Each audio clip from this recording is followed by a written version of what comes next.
Le moulin Corny a été créé au XVIIe siècle. Il était à l'origine un moulin privé et est devenu en 1924 une coopérative qui regroupe environ 700 oléiculteurs dont la plupart se situent dans un périmètre très proche du moulin.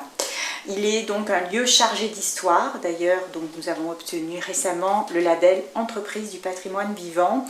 Et lorsque vous le visitez, vous pouvez remarquer l'architecture très spécifique à la vallée des Baux, justement qui date donc de cette époque-là. Il est à la fois un mélange de modernité et de tradition. Tradition parce qu'on utilise nos concors, les meules en pierre et les scourtins.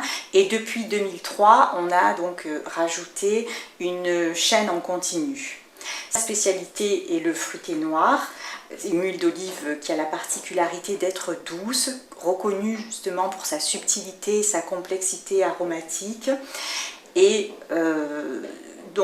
il est fabriqué selon une méthode devenue rare qui consiste à utiliser des greniers que nous avons au-dessus du moulin pour stocker les olives pendant quelques jours, les faire monter en température, obtenir une fermentation naturelle et donc une huile d'olive beaucoup plus douce. C'est l'essentiel de sa production.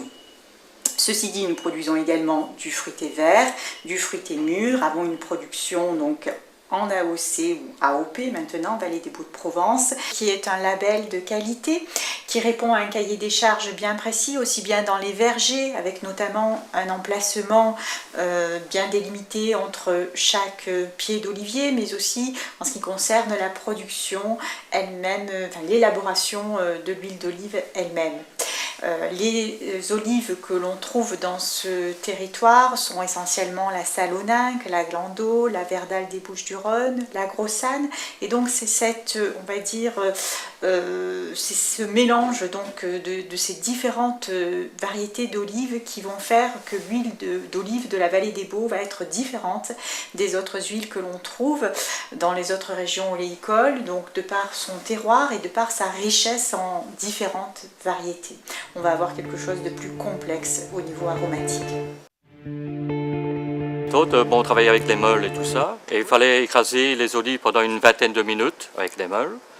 Puis vous allez dans un malaxeur qui devait le malaxer pendant une vingtaine de minutes aussi, la pâte. Et après seulement vous pouviez l'utiliser et mettre sur des scourtins comme on disait. Vous mettez sur les scourtins, vous en mettez 3, puis une plaque en inox 3, et vous montez à la hauteur voulue, quoi. Puis après vous alliez les mettre sur des presses. Et là, c'était avec une pression de 400 bars au centimètre carré.